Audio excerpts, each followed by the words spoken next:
Welcome back to another video of environment in learning through the live way. So today we are discussing our fourth lecture, and this lecture is going to be on the functions of ecosystem. So let's start with the most important topic, that is the trophic level. So a trophic level is nothing but a representation of energy flow in an ecosystem, which means we all know that an ecosystem energy is usually produced by the producers, and then they are consumed by the consumers, and then they are consumed by the primary consumers, or consumed by the secondary consumers, and the secondary consumers are consumed by tertiary consumers. So energy flows like this, and this representation of this flow of energy is called as the trophic level. So it also explains a position, or it also specifies the position of an organism in a food chain. For example, here in this example, eagle occupies the topmost position because it is the tertiary consumer or the final consumer. So likewise, trophic level also represents the position of a species in a food chain, right? And another most important thing to note is that the flow of energy is always unidirectional. That is, it flows in only one direction only, like it always flows from producers to the final consumers. It flows from trees to the eagle, and energy can never ever flow from a eagle to the trees, right? So hence energy flow in the trophic level is always unidirectional. And second most important thing to note is that as energy flows from one level to another level, some amount of energy is lost in the form of heat, right? And hence usually the trophic levels are restricted to 3 or 4 levels only, because after the third level or the fourth level, the energy becomes negligible and there is no energy left to transfer it to the another level. So what are the points we see? Trophic level is nothing but the representation of energy flow in an ecosystem, and energy flow is always unidirectional, and energy decreases as it flows from one trophic level to the another trophic level in the form of heat, right? This is all about trophic level. So let's discuss some important concepts in the trophic level. The first thing being food chain. As the name implies, food chain is nothing but the chain of organisms at each trophic level which are being eaten and which eats the other organism. I'll explain it with example. I'll explain it with example, right? Here the flower, here it is the producer, and it is eaten by the caterpillar, and in turn this caterpillar is eaten by the frog, and again this frog is eaten by the snake. So here food chain consists of a series of organisms who have a relation of either of a food to other organism or being a predator to the another organism. So here is the definition. It represents the transfer of energy from the producers through a series of organisms with repeated eating and being eaten link is called as food chain. So there are two types of food chains. One is the grazing food chain and second one is the detritus food chain. The basic difference between the grazing food chain and the detritus food chain is that grazing food chain starts with the producer, like the plants or maybe phytoplankton, right? While the detritus food chain starts with the dead and decaying organism. Once again, we can see it with an example. Here it starts with the flower, that is a producer, and hence it is an example of a grazing food chain. Here flower is eaten by the caterpillar, which in return is eaten by the frog, which in return is eaten by a snake. Likewise, the grazing food chain proceeds, while in case of a detritus food chain, it starts with the dead leaves, and the dead leaves is eaten by the woodlouse, which again is eaten by a bird. So this is our detritus food chain start, and it starts with the dead and decaying organism, right? Moving on to the next important concept, that is food web. When we link different food chains together, it is called as food web, right? Multiple interlinked food chain is called as food web. So what is the main purpose of a food web? Okay, a food web represents all the available food opportunities for a particular organism. For example, here we take an eagle. A eagle may feed on a snake. At the same time, it may also feed on a frog. Again, it may also feed on a mouse. Thus, a food web represents all the possible opportunities an eagle has to eat, right? This is called the food chain. Food web. Food web is nothing but the interlinking of food chains, right? So, in a food web, every organism is in relationship with the other in one or the other way, and such a type of relationship is divided into different types. So let's see in detail about these types. Let's start with amensalism. So in the amensalism kind of relationship, one species is inhibited while the other species is unaffected, which means one species is harmed here while other species, this relationship has no effect on the other species. For example, here the cow eats the grass, right? While eating the grass, the insects within the grass come out, and here the crow eats the insects. So in the relationship between the cow and the bugs, these bugs are inhibited, that is, they are destroyed or harmed while the cows are unaffected, right? Such a type of relationship is called as amensalism. Moving on to the next type of relationship, that is parasitism. So parasitism is beneficial to one species while it is harmful to the another. There are several examples of parasitism. For example, a tick on a dog, right? A tick feeds on the blood of the dog, while here dog gets diseases, right? So here the dog is harmed while the tick is benefited. Once again, it is the same case in case of leeches and human. Leeches drink the blood of the human. Here the human is harmed while the leeches are benefited, right? So moving on to the next type of relationship, that is predation. Once again, it is similar to parasitism. Here predation leads to benefit for one species while the other species is harmed. For example, a tiger feeding on its prey. Here the prey is harmed while the tiger is benefited, right? The next type of relationship is competition. In competition, both the species are harmed.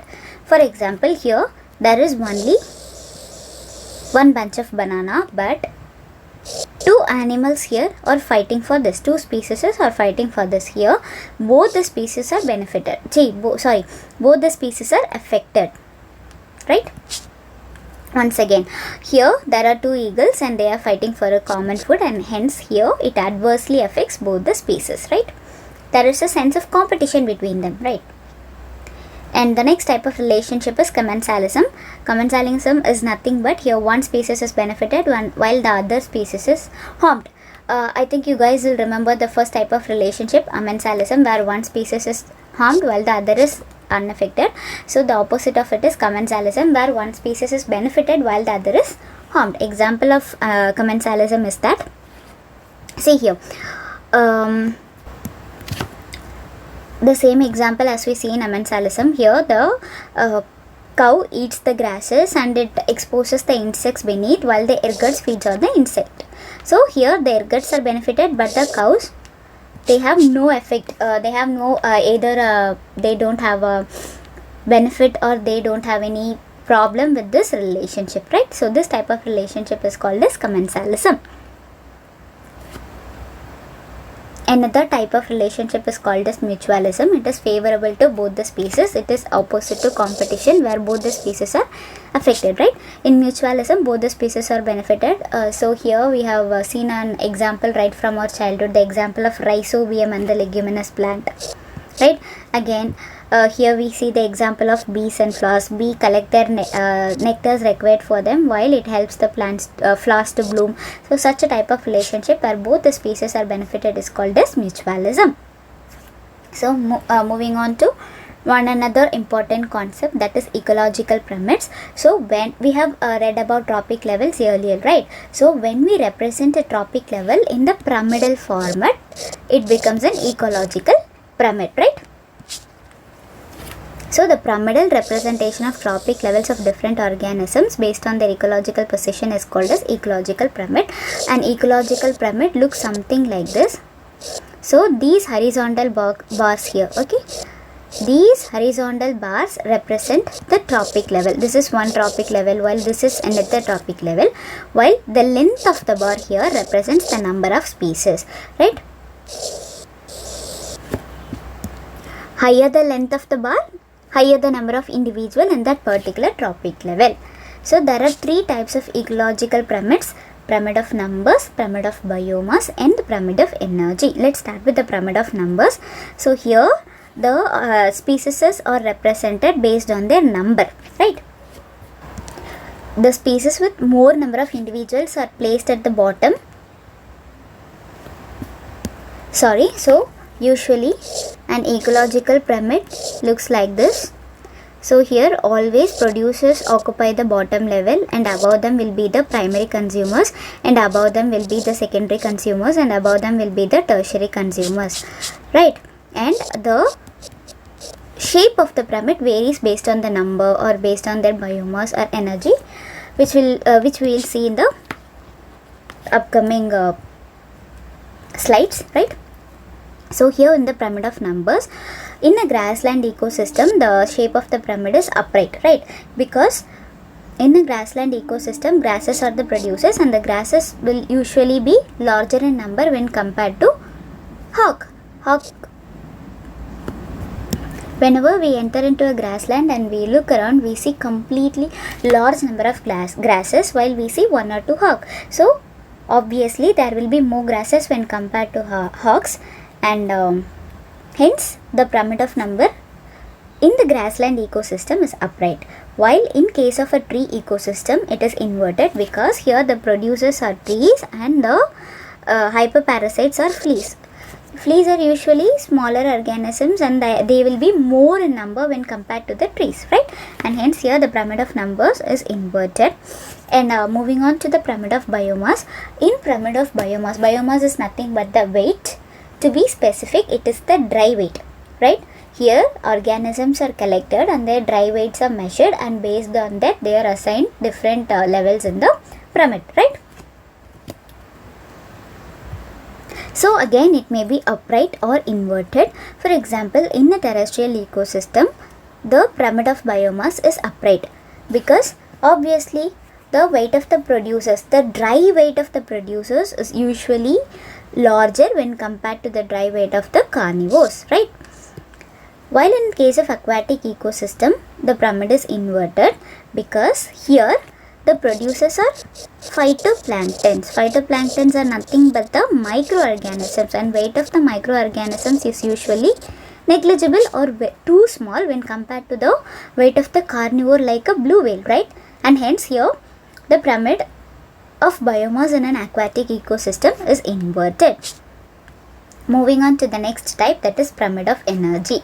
Pyramid of energy represents the amount of energy that is transferred from one tropic level to the another tropic level. It is always upright, because we all know the producers contain more amount of energy. For example, let's take 10,000 joule. And when this energy transferred to the another level, that is to the primary consumers, some energy is lost in the form of heat, while some is retained by the plants and used by them for their purpose, and hence only 1000 joule is transferred here. Likewise, as it flows from one tropic level to the another tropic level, and when it reaches the final tropic level, there will be few amount of energy left. For example, 10 joule, right? And hence energy decreases as we move from producers to consumers in case of an energy pyramid, and hence it is always upright, right? Remember this, pyramid of biomass and pyramid of numbers may be upright, they may be upright or they may be inverted, but in case of pyramid of energy it is always upright.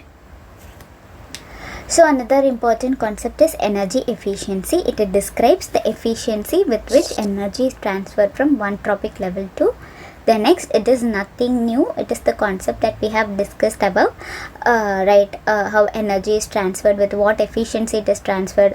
There is one law called as the 10% law, right? It states that only 10% of energy of one tropic level is transferred to the another tropic level. For example, here the producer contains 10,000 joules of energy. So 10% of this, that is the 1000 joules, are only transmitted to the next level. So this law which states that only 10% of energy flows from one trophic level to another is called as 10% law. Right? Here we have seen how energy is lost through metabolism and through transformation of heat. So now let's see what are the limitations of ecological pyramid. So in an ecological pyramid we can accommodate only a simple food chain, right? We cannot accommodate a big food web. We are talking about only single producer, a single primary consumer, a single secondary consumer, right? So here we can accommodate only the food chain and we cannot accommodate a food web. Another more important thing is that we have no place for saprophyte, right? These are the limitations of ecological pyramids. So moving on to another two important concepts, bioaccumulation and biomagnification. They are almost closely related to the concept of trophic levels. Let me explain bioaccumulation with an example. So nowadays most of the water bodies are polluted, right? Likewise, let us assume that this water body is also polluted.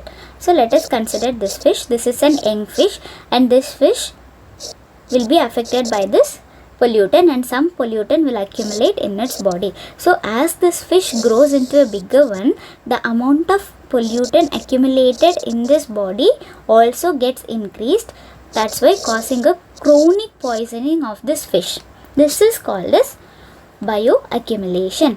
So what is bioaccumulation? It is the gradual accumulation of pollutants, chemicals or other substance in an organism.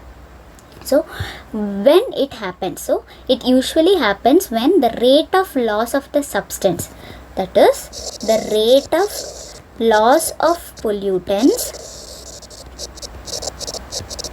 is less than rate of its accumulation. This happens when the water body is heavily polluted, right? So moving on to the next important topic, that is biomagnification. Biomagnification is nothing but, see, let's take this fish. This fish is completely polluted. So let us assume that this fish is eaten by this fish, right? So here the amount of pollutant from this fish will be transferred to this bigger fish. So such a movement of pollutant through various trophic levels in an ecosystem is called as biomagnification. So there are certain pollutants which are non-degradable. They are the ones that travel through various trophic level. One such example is the DDT. It is usually used in DDT. It is usually used in the agricultural crops, but I think now it is banned, right? So here, what is biomagnification? Pollutants move through various trophic level in an ecosystem. So such a process is called as biomagnification, right? So that's all for today. Let's end this session by discussing a few PYQs. The first question is, with reference to food chain in an ecosystem, which of the following organisms are the decomposer? So three options are given: virus, fungi and bacteria. Here virus is not a decomposer organism because viruses can survive only on a living host, right? They cannot live outside of the host, so obviously they couldn't be a decomposer organism. So here the right answer is 2 and 3. So which of the following are detrivores, right? Here in this, earthworm is a detrivore, millipede is a detrivore and woodlice is a detrivore. So here option is 1, 3 and 5.